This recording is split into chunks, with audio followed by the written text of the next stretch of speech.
hearing nothing but good from people that played EarthBound for years. I wanted to play it really bad. Despite this, I didn't even check eBay or Amazon because of the infamously high pricing. Then after years of fans pleading, the game was finally put on Virtual Console after so many years. So I bought it, knowing almost nothing going into it. And I think it's safe to say EarthBound is one of the best games of all time. And for me, for when it came out, it was, at least in my opinion, the best game of all time.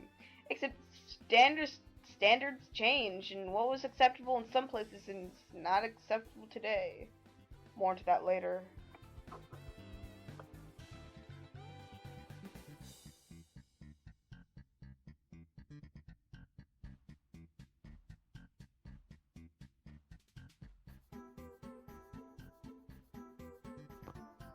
The story of EarthBound, at least in the beginning, is really straightforward. You're a suburban 13-year-old, and a meteor randomly lands outside your house, like every other day. So you go outside to check it out, and meet the biggest jerk in video game history, Pokey. In short, he's a loser, out only to make himself look like the best, or at least better than you, and he appears occasionally in the story. Then Pokey, being Pokey, is at the site blocking you from going any further, so you then go home, and after that, you go to the meteor the next day and meet Buzz, the bee from the future, who tells you that you need to find 2 more boys and a girl, and find the 8 sanctuary locations to record sounds found there, to beat the alien Gygus. Then, with that in mind, you, King, your dog, Buzz, Picky, and Pokey all go to his house, where Pokey's mom swats and kills Buzz. This is where your quest truly begins. Also, when the brilliance hits. The story of EarthBound is one of love and loss. Despite this, the game balances out its seriousness with an overall tone of being goofy and fun-loving, with moments like Mr. Saturn. He's cool. Presentation.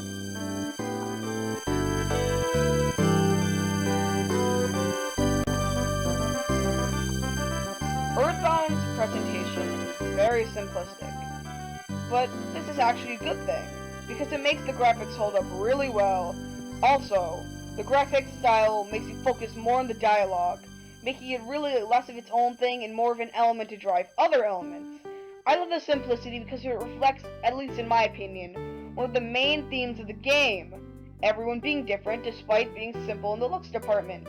If you gave me one sentence of dialogue from EarthBound, I would most likely know what character it was from, even if I had never seen it before. It also makes the characters easier to do cool things with, like animate and make plushies. Wink. The simplistic style also makes some characters become way more charming. I'm looking at you, Mr. Sat. Wait a second, I already made that terrible joke! Characters.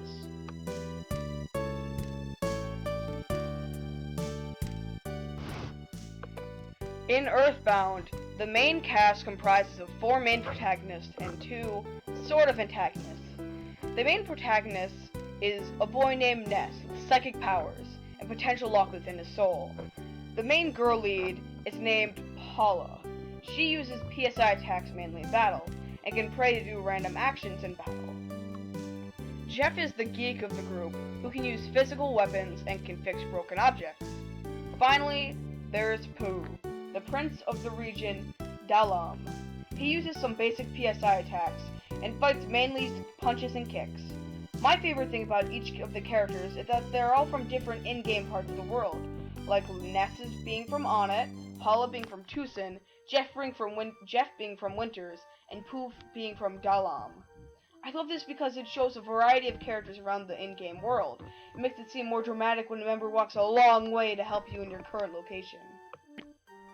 On top of these, there are a lot of interesting side characters, like the Runaway 5 Band, the Mr. Saturn Scientist, the Apple Kid, and the Extreme Cultist.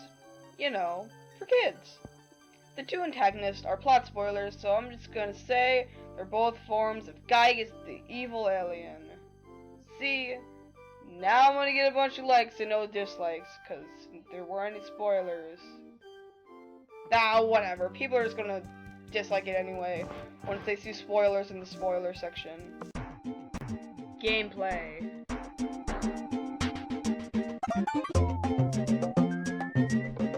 EarthBound was made in a weird era for RPGs, right between games like Final Fantasy VII and Super Mario RPG, where those games were almost entirely made to innovate the RPG genre, mixing in new game-changing mechanics to a dying genre with a lack of a following. EarthBound was made for the sole purpose of telling an interesting story, and to drive different emotions with a few new elements sprinkled in.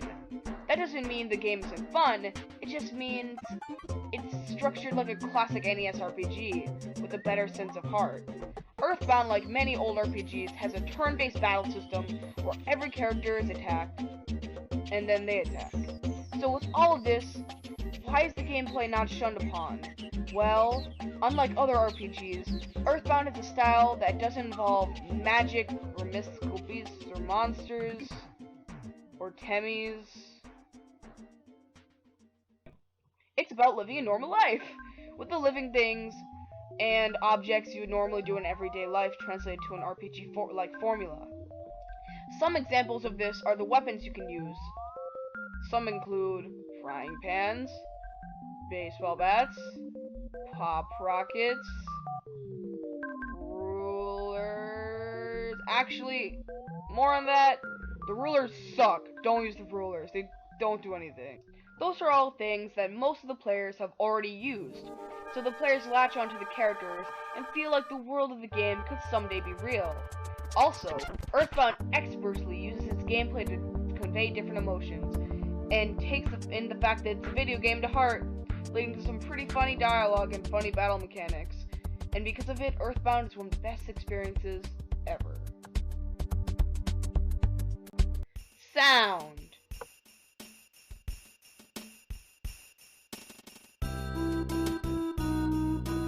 EarthBound has one of the best soundtracks of all time. Don't take this lightly. The game has tracks that cycle all of the emotions. Joy,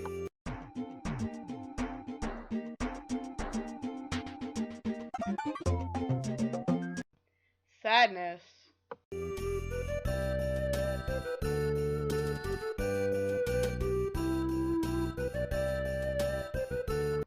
hope,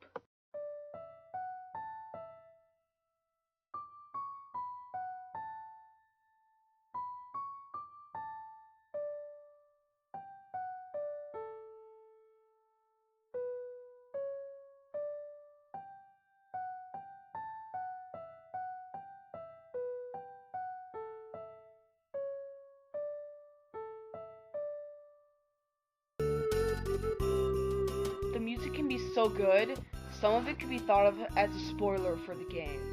In my opinion, the best part of the soundtrack is its ability to set a tone and make you feel different emotions while still sounding good. This is a feat many games can't conquer, not only them, but now in the current generations. Despite this, I think the soundtrack isn't my favorite because of the effect it had on the game's launch in the USA. Because some of the music in EarthBound was rooted out of real-life songs, EarthBound barely came to the USA, and the sequel didn't come to the States at all for this reason. Just in case you haven't played EarthBound, I won't put any footage of the final area, so this won't completely spoil the ending. Only what happens. So here's some footage of Saturn Valley. So you have the 8 melodies, and you had Professor Donuts turn you into a robot, and the Mr. Saturn build a time machine. Now you can go back in time to beat Gygus. There are many theories about how you go to defeat Gygus before he's born, and personally, I think that's what they intended. This is because one thing, the main thing of the game, in EarthBound, you're just a kid, so you're going out into the world for the first time. So to see something as horrific as Gygus really hits home the message. One thing I don't really like about the battle is how you beat Gygus by having Paula pray. And that's some pretty typical RPG stuff, and not really what EarthBound represents. This does not ruin the game at all, or the battle. It just left me knowing what to expect through the whole ending.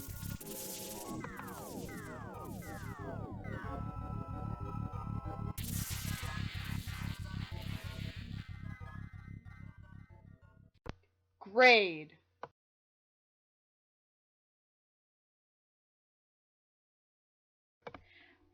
So this is the first review, so I'm doing this here right now. I grade games based on 25% presentation, 10% graphics, 15% dialogue, and that 25% presentation, 25% story, 25% length, and 25% gameplay. Using this rubric, EarthBound gets a 24 in presentation, a 25 in story, a 21 in gameplay, a 22 in length, and in all, a 92, an A-. This grade doesn't mean I don't love it, EarthBound. It just means I think as a game, it's only an A. But as an experience, it is a definite A+.